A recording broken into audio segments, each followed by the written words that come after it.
आपका बहुत बहुत स्वागत है हमारे साथ हमारे चैनल में जुड़ने के लिए।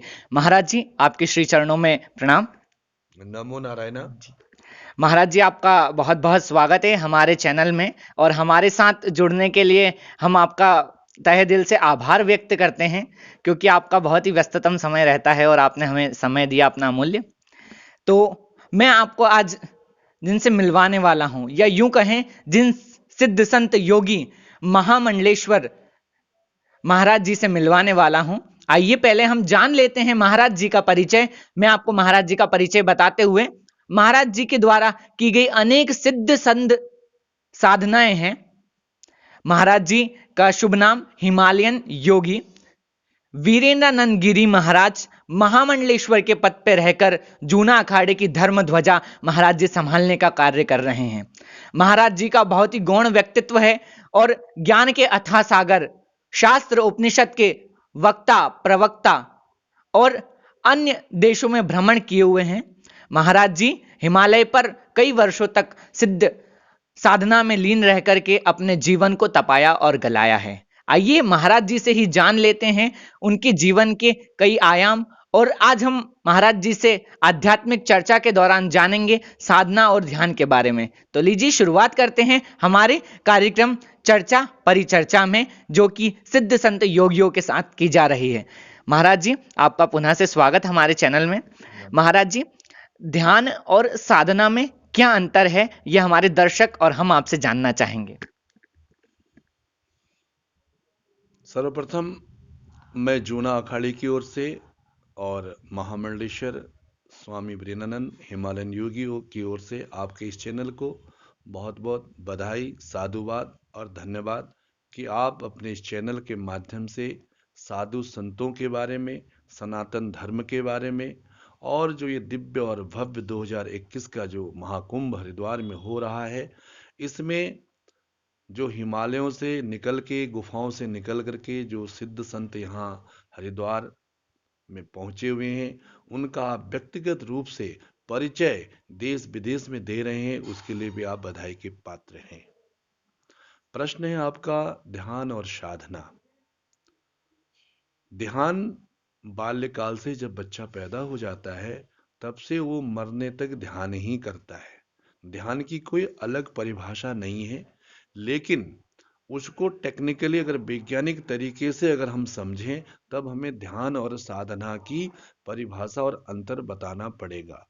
लेकिन ध्यान, जब आप एक गृहिणी घर पर रोटी पकाती है तो रोटी चूल्हे में जब सेकती है तो उस समय भी वो ध्यान से ही रोटी पकाती है, आटा भी ध्यान से ही गूंथती है। यदि जब वो मट्ठा बनाती है तो मट्ठा भी ध्यान से ही बनाती है।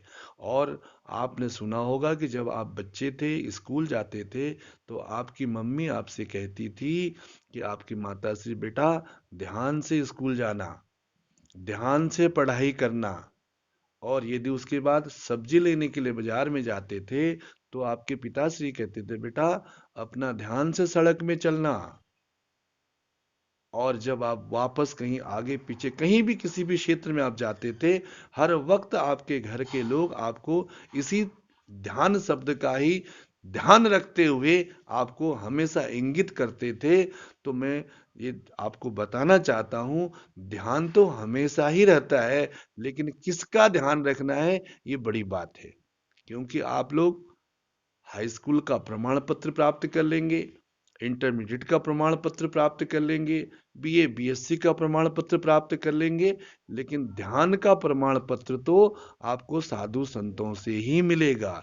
इसलिए इन डिग्रियों के सामने सबसे पहले आपके पास कॉन्शियस की डिग्री होगी, तभी हम ध्यान और साधना का अंतर जन जन तक पहुंचाएंगे। पहले आप सभी लोग कॉन्शियस की डिग्री लें, जी तब उसको समझने में आसान होगा। जी जी महाराज जी। महाराज जी, जानना चाहूंगा कि साधना करना कितना आवश्यक है, और आज का युवा अगर साधना करे तो वो अपने जीवन को कैसे साध पाएगा। समय के अनुसार, भौगोलिक परिस्थितियों के अनुसार आज के बच्चे को साधना करने की कोई आवश्यकता नहीं है, क्योंकि आज आईटी का जमाना है। लाइफ स्पान बहुत शॉर्ट हो गया है। यदि वो वर्षों 12 वर्ष 24 वर्ष 36 वर्ष अगर ध्यान लगाएगा, साधना करेगा, तो फिर वो एटॉम बॉम्ब की कब सोचेगा, नासा जाने की कब सोचेगा, श्री हरिकोटा में जाकर के वैज्ञानिक तथ्यों को कब समझेगा। इसलिए अपने उसको जोर लगाना है कर्म में। क्योंकि इससे पहले भी मेरे एक वक्ता जो मेरे सिद्ध महापुरुष बागेश्वर बागनाथ से आए थे, उन्होंने शायद आपको यही बताया था कि ये प्रारब्ध के कारण जिन शरीर में देवों के गुण जब आते हैं, तभी वो इस सन्यास में, इस संत में, इस गेरवे वस्त्र को धारण करने के लिए वो तैयार होता है। यह हम सब नहीं चाहते हैं, ये कोई और चाहता है। इसलिए कि साधना और ध्यान करने की कोई अलग अलग किसी को जरूरत नहीं है। क्योंकि यह देश भारत भूमि वेदों की भूमि है, देवों की भूमि है, ऋषियों की भूमि है, तपस्वियों की भूमि है, मनुष्यों की भूमि है। इसलिए यहाँ पूरे भारत में सारे मनुष्यों का ही डीएनए है। ये तो मैं ये भी कह सकता हूँ कि पूरे विश्व में ही, क्योंकि भारत एक अखंड है। भारत का कभी टुकड़ा नहीं हो सकता, कभी भारत मर नहीं सकता है। क्योंकि जिसका जन्म होता है उसकी मृत्यु होती है। इसलिए भारत का जन्म नहीं हुआ है, इसलिए अखंड भारत है। तो महाराज जी, अखंड भारत की कल्पना और परिकल्पना को साकार करते हुए आगे ऐसे युवाओं को संभालने का कार्य कर रहे हैं। और आज हम देखते हैं कि जहां जहां जाते हैं, हम जिन जिन योगियों से मिलते हैं, आज हमारे सिद्ध संत हमारे युवा को जागृत करने का प्रयास कर रहे हैं। युवा जाग उठे, इसीलिए ये अलग अलग मिसालें दी जाती हैं, अलग अलग कार्यक्रम चलाए जाते हैं। परंतु हमारा युवा आजकल जंजालों में जकड़ा हुआ है। तो महाराज जी से ही जान लेते हैं कि इन जंजालों से हमारा युवा कैसे हट सकता है। महाराज जी, मेरा आपसे प्रश्न है कि आज का युवा जो दिशाहीन हो गया है, भटक गया है, और सबसे ज्यादा आजकल युवा लव जिहादों के चक्कर में पड़ जाता है। बाल्यकाल में जब वो रहता है, जिसको हम ब्रह्मचर्य का जीवन कहते हैं, उस जीवन में वो सोचता है कि मैं रिलेशनशिप बनाऊं और गृहस्थ में आ जाऊं, गर्लफ्रेंड हो मेरी। और व्यक्ति ये सोचता है ना, और अगर उससे कोई कह दे, तो पहले के जमाने में भी तो होता था, पर पहले के जमाने में जो गंधर्व विवाह होते थे, आजकल व्यक्ति ने उसको पकड़ते हुए और हमारे शास्त्र को भी तोड़ मरोड़ के बताना प्रारंभ कर दिया है। हमारे बच्चों को उसमें गलती नहीं है, परंतु अलग अलग तरीके से ज्ञान मिला है। तो महाराज जी, मैं आपसे यही जानना चाहूंगा कि आज बच्चा ब्रह्मचर्य से कब गृहस्थ में आ जाता है उसे भी नहीं पता चलता है, तो वो कैसे अपनी बॉडी पर, अपने माइंड पर कंट्रोल करे, इस बारे में हम और हमारे दर्शक आपसे जानना चाहेंगे। इन सारे प्रश्नों का जवाब हमें प्रकृति से प्राप्त होता है। प्रकृति स्वयं व्यवस्था कर देती है। कुछ भूलवश कलमश बादलों के कारण ये हमारे जीवन में, हमारे युवा भाई बहनों के जीवन में थोड़ा सा कलमश बादल आए हैं, लेकिन ऐसा नहीं है। आज का जो युवा युवतियां हैं, उनमें प्रतिभाओं की अपार संभावनाएं हैं। लेकिन ये डिग्री कॉलेज खोलने से अच्छा, जगह जगह पर गली गलियों में स्कूल खोल तो रहे हैं, लेकिन स्कूल खोलने से पहले हमें संस्कार के स्कूल खोलने पड़ेंगे। और ये संस्कार हमारे घर से ही प्रारंभ होंगे।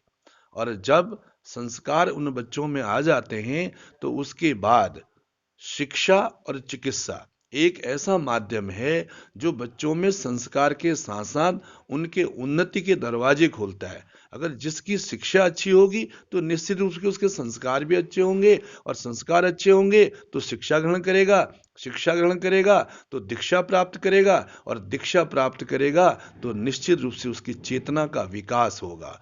ज्ञानम चेतनायाम निहितम। जिस दिन उसकी चेतना में ज्ञान का अपार भंडार होने लगेगा, तो धीरे धीरे वह अपने प्रगति की ओर बढ़ेगा। और इन तमाम जो आप बता रहे हैं कि भटकनाएं, उलझनाएं, उत्तेजनाएं, ये धीरे धीरे सेटलस्ट हो जाती है। क्योंकि शरीर में ही सत, रज और तम है, तो उसको अपने व्यवहार में खान पान का भी ध्यान रखना होगा।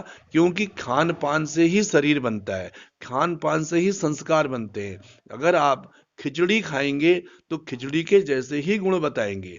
यदि उसके साथ आप गरम मसाले वाले चिकन मटन इत्यादि आप प्राप्त करेंगे, खूब मिर्ची वाला खाना खाएंगे, तत्काल आपको पसीना हो जाएगा। लेकिन आप खिचड़ी खाते रहेंगे तो उससे आपको कभी पसीना नहीं होगा। इसलिए सबसे पहले हमारा भोजन, आहार, हमारी आदतें कैसी है, उस पर हमको संस्कार के स्कूल खोलने पड़ेंगे। तो महाराज जी ने हमें बहुत ही गौण बातें बताई, और आज का अगर हमारा युवा इन बातों को समझ जाता है तो उसका जीवन धन्य हो जाएगा। महाराज जी से आज के लिए हमारी परिचर्चा में बस इतना ही, और महाराज जी का पुनः धन्यवाद, अपना कीमती समय देने के लिए हमें धन्यवाद।